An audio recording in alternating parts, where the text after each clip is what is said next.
the word goddess, because that throws a lot of people off. Yeah, it does. A lot of people don't understand that when you use the word goddess in any kind of a way. They're like tripped up by that. So well, people are scared, and they're scared of other people's religions, and they're scared of getting into something that might it's not... unfamiliar territory, sort of. Right. And so I'm going to hold up this book. Hold on, hopefully you can see it. Yes. Look. Hang on. Gotta get used to right there. There, We go. Yeah. Over or this way. Well, I don't know. You're right. It's where it's supposed to be. It's not holding. Yeah. But it's like, okay. Get it over. There you go. It's, how are you doing that? I have no clue. Okay. Here we go. Right there. Yes. We Moon, and it's a 2017 calendar. Yes. And on page 120 of this little booklet, it says, the word for goddess, God and spirit, in many tongues, is also the very word for home. And so when I bring up this word, family, mother, father, child, home, so goddess has a reference to creating this whole sense of home. Okay. Okay, that's what I was going kind of with that one. Very good. I gotta find my notes I had. Okay. And our society is a dominator society. And that basically just means that big fish eat little fish. Yes. I mean, we're very familiar with that. Yes. And it has a patriarchal and a male slant to it. So the question is, why? How did we get here? See, we're kind of in the middle of the story, and until we understand how we got here, we won't understand where we're coming from. That's how we got here. Well, before religions, before there was any such thing as a formal organized religion, we had families, and we had moms. And before we had any formalized schools or formal schools, we had moms. Yes. Moms taught their children, and that's where most of everything came from.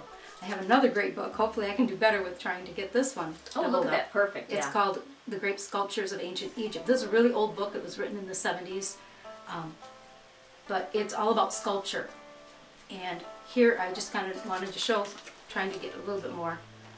This picture right here, hang on, I'm trying to get the picture, is an ancient vase. Oh, and it's, wow. Here we go again. Here. Yeah, there you go, right there. There. Ancient vase, and it's pictured as a woman. And this particular picture is interesting because it says it was taken from the pre-dynastic times. And if you're familiar, Egypt being one of the oldest standing countries or societies that has ever existed, right, had like 480 consecutive pharaohs. And so before all the pharaohs that we're very familiar with was this time period. And this vase that's shaped like a woman, a large-hipped woman, and it says in the book, is based on a typology common to all Mediterranean civilizations of that time, which represent the mother goddess. The vase dates way, way back, like I said, very pre-dynamic. Show that to this camera too. Oh, okay. That. And hopefully that video will show up on that. Yeah, very nice. I have several It's very interesting. Yeah. A vase that looks, like feminine. that. Yeah, very Definitely. feminine. Yes. And I don't know why, but a lot of the goddess feminines have real big booties. Oh yeah, big birthing hips. Yeah, it's like it's very voluptuous, whatever you want to call it. That's it, which is so foreign to our culture. Yeah. Because we are looking at, skinny minis, or most of the models are actually in a state of starvation. Yeah. Which is why they're bitchy, and then they get this whole reputation of being that way. Right. And yet that's what our culture values, so that's what they market and sell. That's really so yeah, when you look at that, especially the ancient Greek and ancient Romans, know, and the curvier the better. And good birthing hips, very valuable. Oh yeah, it's still that way in a lot of countries. That you go to other countries and they value women that have some shape to them. Yes. Yes. Instead of just being there's no shape. Not that there's anything wrong with either one. You have to be your own identity, but of who you are and who you're created. Because a lot of people, you're built like your family, but your lineage. Right. Right. And basically, this is the whole thing. In the beginning, and here's another picture from Egypt. There's several, because this just happens to be Egyptian cultures. Yeah. And this one here, and what I want you to notice is she has her arms around him. Yeah. If you'll notice that. It's the woman and the man who is sitting in lotus position, which is typical of this particular thing. That means he was probably a scribe, or he could have been a priest. Sometimes people who weren't common workers, but they weren't royalty. sat in this position. And generally that would be the scribes, people who are writing, taking notes, working between the two things. And then, I'm trying to get this, the little children underneath them. That's typical, again, in yes, they show the Egyptian children underneath. They're smaller, yep, but that's just signify that these are their children. Okay. But again, what I want you to notice is that she is claiming him, not the other way around. We think about today kids dating, and you go to the movie theater, and the guy, he's stretching out, and he puts his arm around the girl. Well, he's claiming the girl. This is mine. Ah, taking possession. Yes, and that's what what she was doing. Before and this is early dynasty. I believe this one is from the 5th. Oh no, this one I don't have dated. I'm sorry, I don't have exactly which dynasty that is, but it's one of the earlier dynasties, and they all show these great statues, and some of the bigger statues, and probably people who have actually been to Egypt could speak more about how this works out. But many of these statues show she claiming him, not the other way around. And so again, very interesting. Originally it started out as a female, a matriarchal society.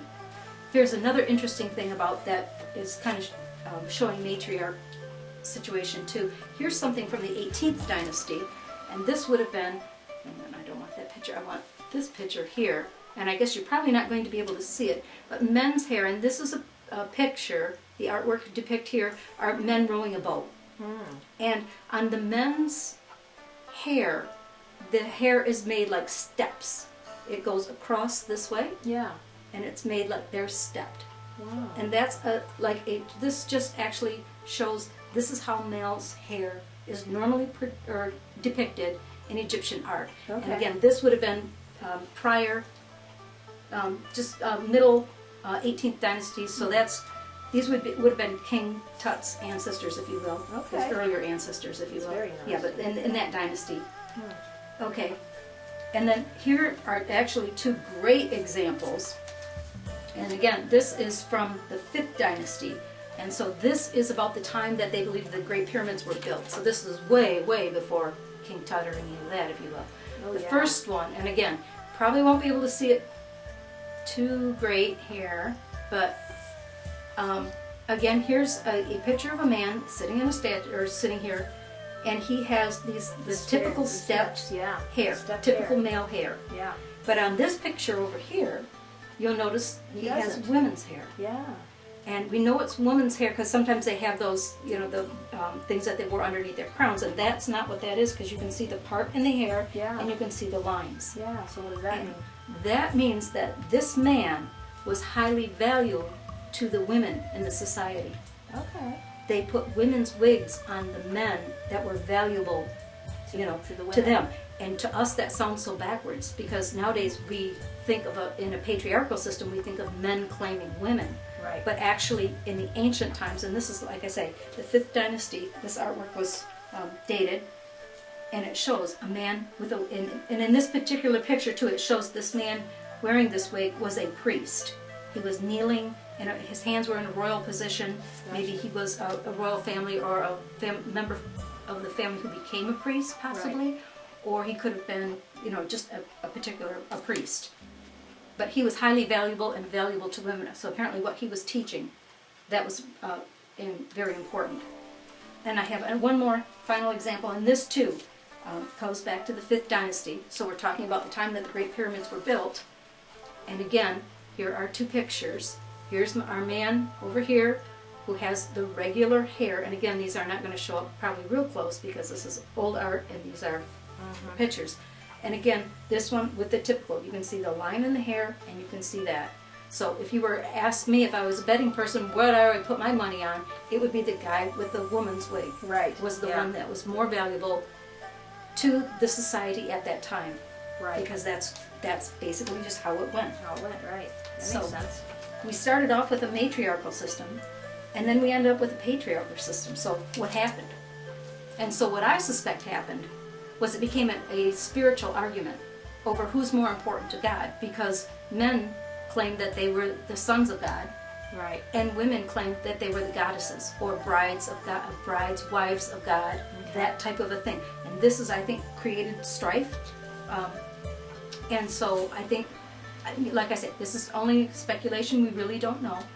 but we do know that there was a switch at some point. You know, that there's arguments that led to whatever, and maybe that particular religious argument led to a man saying, "Oh yeah, you think you're so important to God? Well then, I'll get another wife or many wives." That might have led to harems. That might, and of course, that I think all led to the reduction of the female values, and what a female brings. Right. And I have. That's there are interesting to think about because it didn't start that way. No, it didn't start that way. And the rocks cry out. The rocks tell us a story. The Yes. ancient things that have been left behind for us explain this.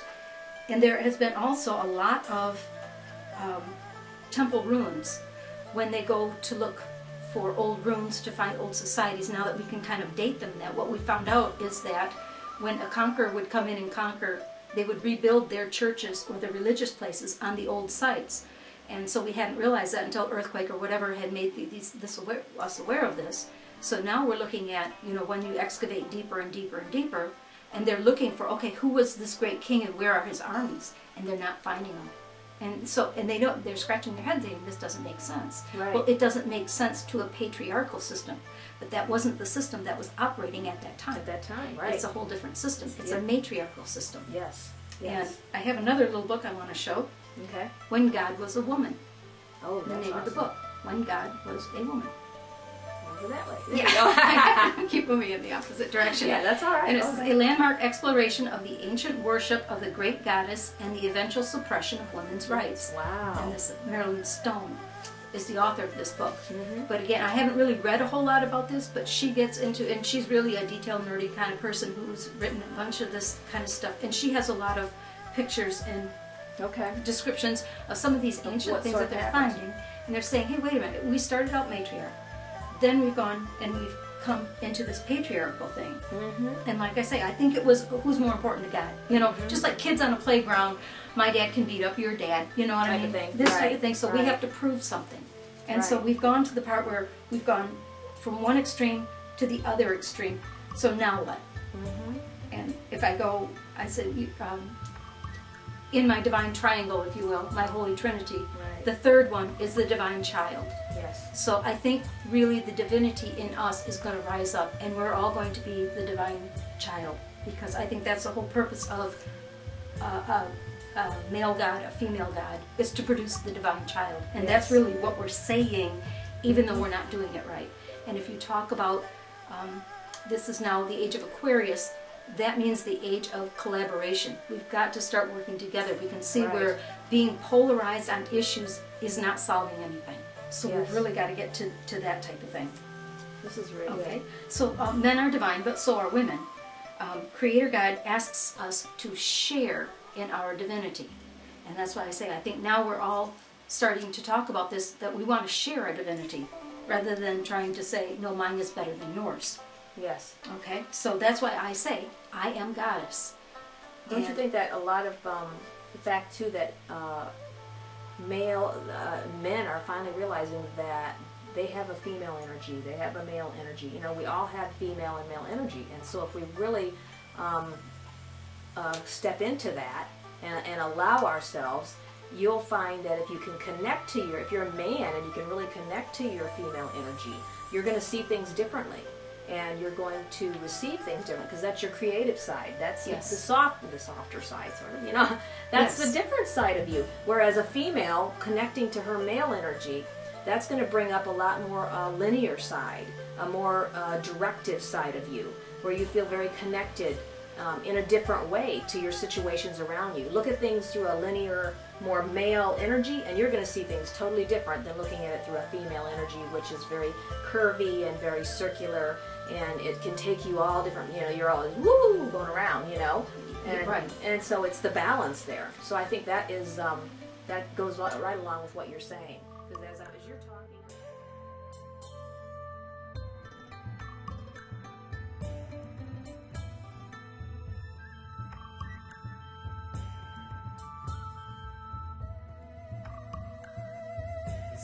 By Christian saints.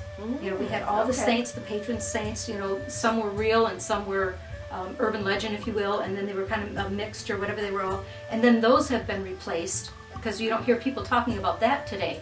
But those have been replaced by the superheroes. Oh yeah. But we have all our superheroes now. And so I find that it's interesting if you take those three things that we've gone from, and we find a mix of human and divine. Yes. And I think that's because that's our heart's desire, is really to bring out our own divinity and have it all God, all human, all at the same time. Yes. I think that's huge to people. I think that's really what we're looking for. And again, you go back to the end of the Bible where it talks about heaven descending and earth rising, and they're coming together. Yes. That's what we're looking for. Can we make our divinity and our humanity merge at peace and be at peace with one another and with ourselves too? Yes. That's good. So as you were talking before too, when we talk about male and female, we're not talking about just on our exteriors. Heaven is like the invisible realm. It's an inward and has a female energy to it. The earth is the visible or the outward realm, and it has a very male energy to it. Right. I mean, that's another way of looking at it. Yeah. Balancing our male and female energies, both within and without, like we were talking about that. And that, I believe, is the job of the light worker today. Yes. People who are working in, this is what we're trying to do. We're balancing our inward, our outward, and how these things work. Yes. And I have another book for females, or a woman's book, that is excellent too. And here's another older book written in 1993 by Marianne Williamson. And she's the famous author of A Return to Love, but this is her second book that she wrote. And it's called A Woman's Worth. And there's a little quote I want to read to you. It's at the beginning of chapter 2. And she's quoting somebody else here. But this woman said, "I found God in myself, and I loved her. I loved her fiercely."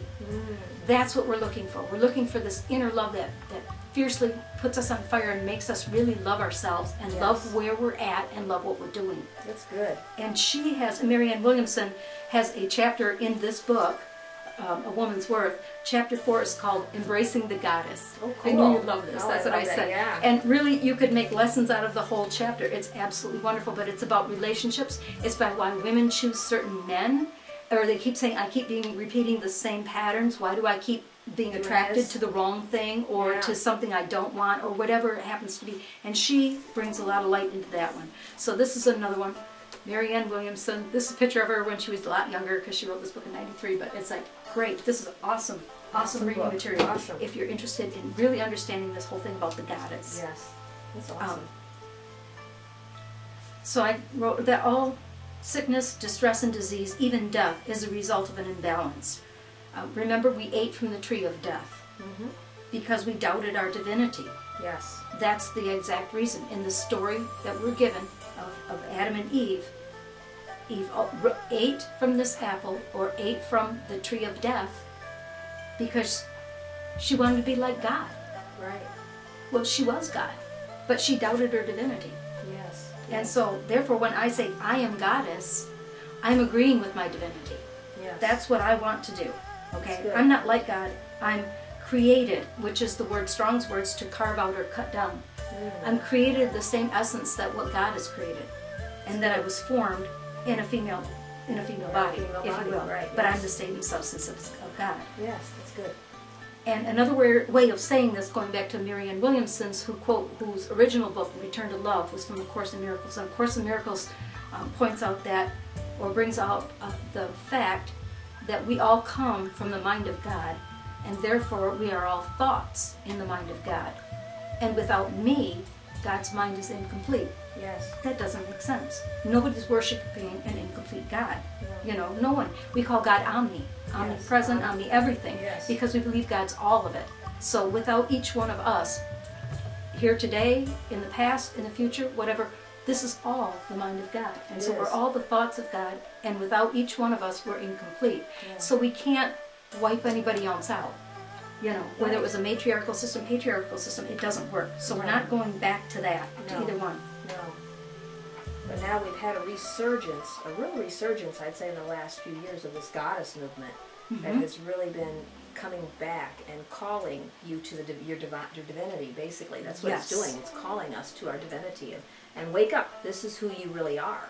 That's it. You know, and that's what it is. And, wow.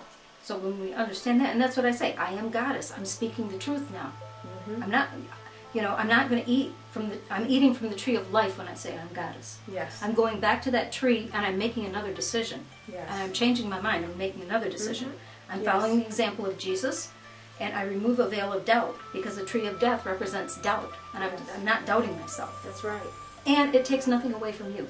Yeah. It doesn't take anything away from anybody else not to be divine. Yes, it doesn't. In fact, when I see you saying, I am goddess, that gives me permission to say, I am goddess as well. Yes. And this is what we're doing for one another. Right. Yes. That's right. And, oh, okay. That's really good. Yeah. I was going to show you that, something else, but I forgot what that was. But anyways, so if I agree with something less, then I'm playing small. And that doesn't help anybody. No. So now I'd like to kind of close out this little part, but by saying the mystical Christian creation story, because we've been told things from the Bible, but we also know that a written word is symbology. Yes. And there really are, when we say God, there really is no definition of God. You can't, even the word God is lame compared to what God really is. God is an experience, right, exactly. not a word. An experience, yeah. Right. And so and all traditions, all the ancient traditions especially, have been passed down through the word. God created first the word, and then we've created with the stories. Yeah. So if you take the concept of the father being the sun and the mother being the moon, the whole purpose was for the father to give his light to the moon, the woman. Right, it's a reflection. Yes. And then she births the stars. Mm-hmm. Or she births the divine child, yes, if you will. She's the one who brought the light of the world. She birthed of herself, she birthed the light of the world using the light from the divine father. Yes. So that's kind of like the mystical tradition, if you will, or the concept of the male and the female producing the divine child. Yeah. So if you see that, wait a minute, I am the light of the world. I am the stars. And that's why the ancient religions believed, a lot of them believed that we are stars. Yeah, we're stardust. Because we are the light of the world. Oh, that's what it was I was going to talk about that. That was the topic for the Wee Moon 2017 calendar. We are stardust. That's the word stardust on there if you probably can't see it. But what a wonderful concept. Yeah. We come from heaven. We are the light, and we're the divine light. We're the divine children of the Most High. Well, there's even a scripture, I don't know where exactly it's found on the top of my head, but it says, and some will shine like the stars, and some like the moon, and some as the brightness of the sun. Oh. And I believe that is our, I think that's just it, how we are. The light that's in us, some of us will shine much brighter than others because we're going to allow that light to manifest out of us. And we're just going to be like beaming, and others will just be like twinkling, Yeah. You know what I mean? But it's going to be up to you, what you desire, how much you desire to allow all, what would it be like your ego and self to be buried in the light that is divine to manifest. Love it. Sort of like that. That's how I that's look well at it. said. That's good. well said. That's really good. Yeah. So I brought with me a couple of things, because we talked about light workers and things that people do to help themselves, because we're in a self-help era, if you will. Totally. We're told that we've put all our power and our faith into religion. We put all our power and faith into science. We put all our faith into governments. We put in all the institutions, the political, the educational, and all these different systems. But it all comes down to, we really have to take responsibility for ourselves. Yes. So if you are interested in balancing your male-female energies, I have 2 recommendations. And the first one is an essential oil that a lot of people are going to be very familiar with. And it's called, this is an older bottle, but it's called Yang Yang. It's Y-L-A-N-G, Y-L-A-N-G. And it's named after a flower. Okay. It means flower of flowers. Okay. And its fragrance influence, you can talk a lot about what it's really good for, and it's actually good for cardiac and health issues, regulating heartbeat, that type of thing. Yeah. But its fragrant influence is to balance the male and female energies, enhance spiritual attunement, it combats anger and low self-esteem, and increases focus and thought.